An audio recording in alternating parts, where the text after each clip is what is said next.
Saludos, apreciados estudiantes del curso Teología Arminiano-Wesleyana.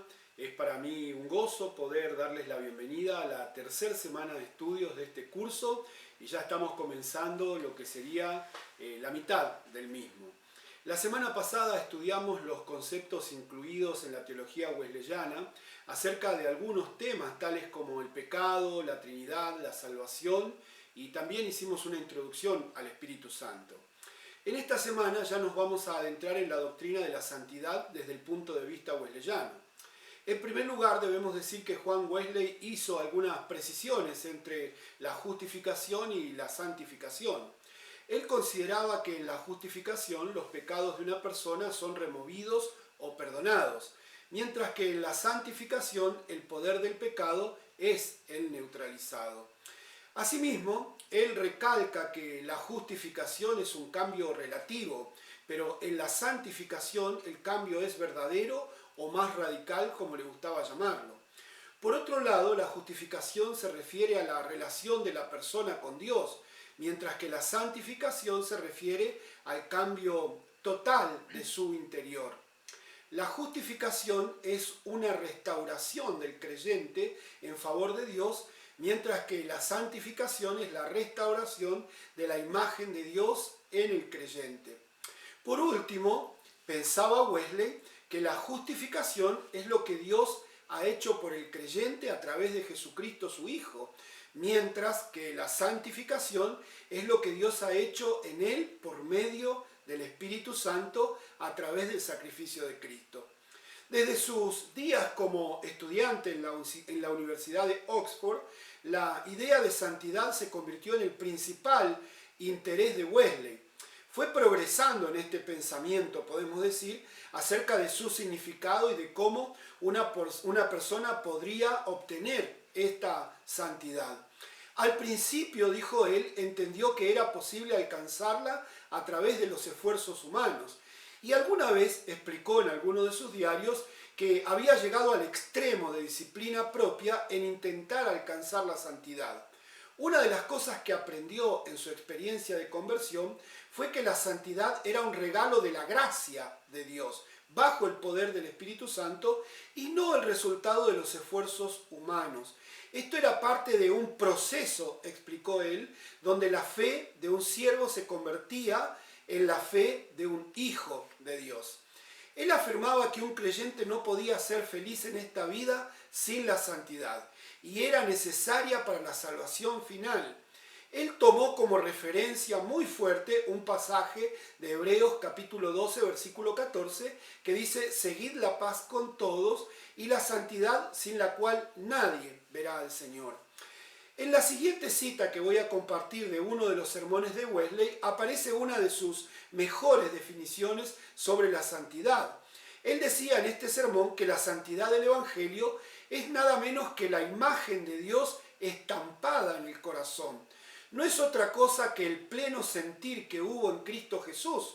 Consiste esta santidad en todos los efectos y tendencias celestiales combinados juntos en uno mismo. Implica un amor tan continuo y agradecido hacia aquel que no escatimó a su propio Hijo, que nos resulta natural y necesario amarlo con todo nuestro ser y amar a toda criatura humana, dado que nos llena con entrañable misericordia, benignidad, humildad, mansedumbre y de paciencia. Es un amor a Dios de tal calidad, decía Wesley, que nos enseña a ser intachables en toda clase de conversación y que nos capacita para presentar nuestra alma y cuerpo y todo lo que somos y tenemos, todos nuestros pensamientos y acciones, como un sacrificio continuo y aceptable a Dios por medio de Jesucristo. De ahí que la santidad es un regalo de la gracia de Dios, decía él, bajo el poder del Espíritu Santo y obviamente no el resultado del esfuerzo humano. Un aporte significativo de Wesley al pensamiento teológico del siglo XVIII era la forma en la que él entendía la relación de la salvación con las buenas obras. siempre sostuvo que la persona se salva solo por la fe, no hay discusión en esto. Sin embargo, si es salva, responde al amor de Dios haciendo buenas obras. En su doctrina de la santidad establece un equilibrio entre la fe y las obras, relacionando la santidad personal con la santidad social. Las obras de piedad y las obras de misericordia hacen el equilibrio teológico de la vida cristiana. También decía, el Evangelio de Cristo no conoce otra religión que la social, ni otra santidad que la social. Permanentemente citaba al apóstol Juan, diciendo, este mandamiento tenemos de Cristo, el que ama a Dios, ame también a su hermano. En cuanto al concepto sobre la perfección cristiana, su enfoque se basaba en que si la condición de pecado fuese la única opción al alcance de los cristianos en esta vida terrenal, serían condenados por siempre a una vida de inmadurez. Tendrían que conformarse con vivir atrapados entre la lucha de la carne y del espíritu, que la misma se resolviese en el cielo por disposición divina. Pero las promesas de Dios van más allá de esta situación. Sus promesas en las Escrituras están disponibles para ayudarnos desde esta vida terrenal y por toda la eternidad.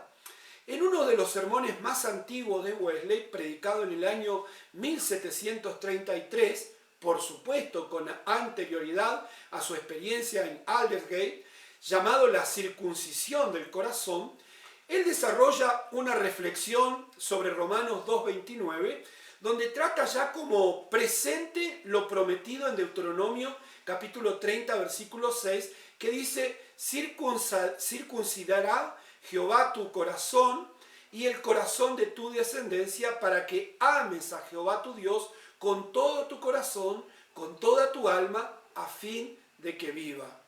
Algunas veces, decía Wesley, Dios exige la perfección de los cristianos, como aparece en Mateo 5:48, cuando expresa ser perfectos como vuestro Padre que está en los cielos es perfecto.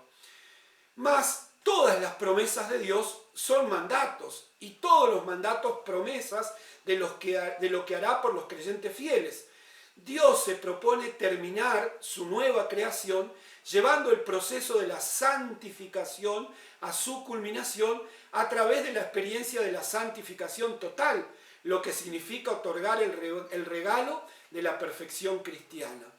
Justamente este aspecto de su doctrina obviamente mereció innumerables críticas por parte de aquellos que evaluaron sus enseñanzas. Él contestó estas críticas diciendo que esas eran las enseñanzas bíblicas y que los cristianos deberían tratar con ellas, quisieran o no.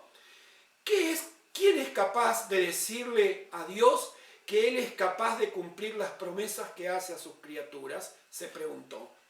Uno de los grandes problemas para entender la doctrina es poder determinar lo que la Biblia en realidad dice sobre ella.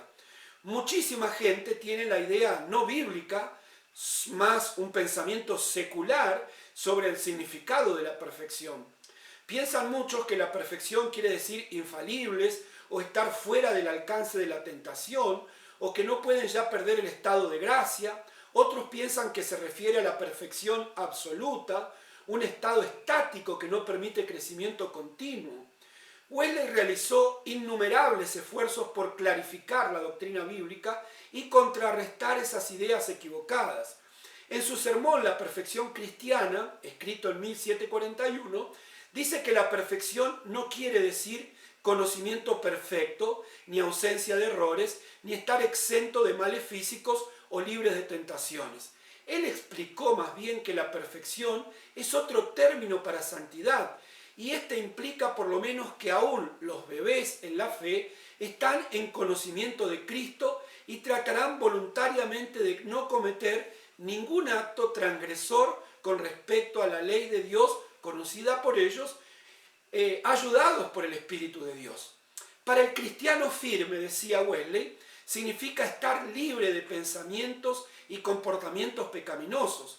El corazón de la perfección bíblica, nos dice Juan Wesley, es perfección en amor, que es una experiencia mediante la cual el amor de Dios arropa el corazón del cristiano de tal forma que no deja lugar libre para otra cosa.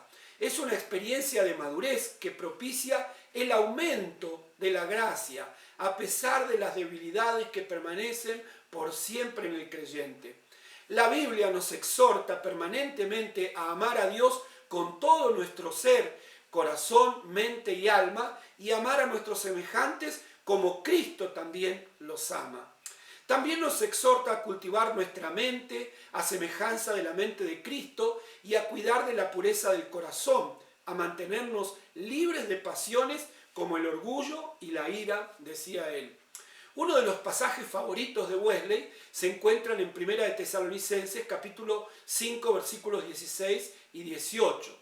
Bueno, esto es un breve resumen en cuanto a la doctrina de la perfección cristiana que vamos a profundizar en esta semana y que de seguro podrán ampliar más en las lecturas de los materiales subidos a la plataforma, especialmente el material de la lección de estudios de esta semana 3. Otra de las enseñanzas abordadas esta semana es la enseñanza de Wesley acerca de los acontecimientos futuros descritos en la Biblia. El consenso general de los estudiosos de Wesley es que la especulación sobre los últimos tiempos cae fuera de lo que es el wesleyanismo. Esto no quiere decir que Wesley no tomó consideración de estos asuntos. Más bien quiere decir que la escatología es por naturaleza una teología especulativa. Y ya que la doctrina principal de Wesley, de todas las otras doctrinas, fluyen, es la soteriología, la doctrina del final de los tiempos tiene relevancia teológica para los wesleyanos hoy en día. Solamente en que ésta se relaciona con la doctrina de la salvación, y agregando a esto no sería inapropiado conectar la consideración escatológica de Wesley a su doctrina de la santificación.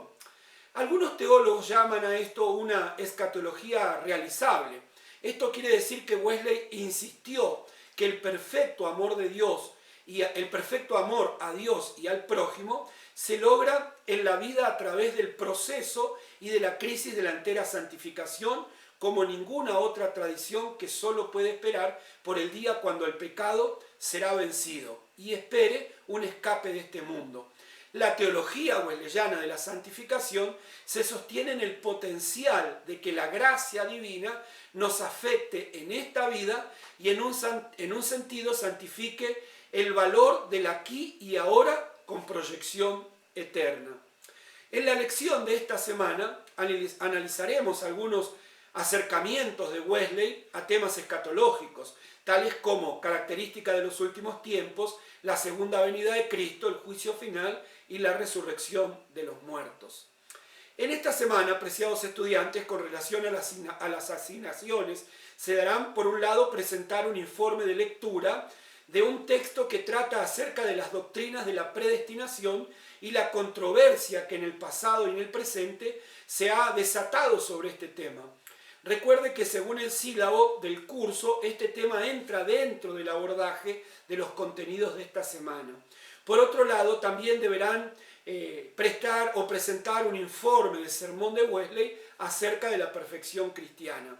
Con respecto al foro de integración para esta semana, estaremos respondiendo sobre algunos cuestionamientos que se hace a la teología wesleyana de la salvación, especialmente a su perspectiva de la predestinación.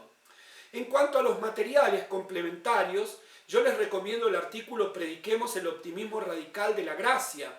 Es un artículo de la revista nazarena Gracia y Paz, publicada en la región de la Iglesia de Nazareno de Estados Unidos y Canadá. Les animo a mirar la segunda parte del video El hombre de Aldersgate. Es un monólogo actuado donde son presentadas las vivencias e ideas de Juan Wesley. También, por favor, no pierdan de vista el material levantado en plataforma titulado 12 características del nuevo calvinismo de John Piper, que estudia el esquema del avance del movimiento teológico para nuestra era. También podemos estar conectados en oración por las necesidades y testimonios de cada uno a través del foro de oración. Quiero desearles una bendecida y fructífera semana de estudio a cada uno, decirles que estoy orando por cada uno de ustedes y reciban como siempre un afectuoso saludo desde la Patagonia Argentina.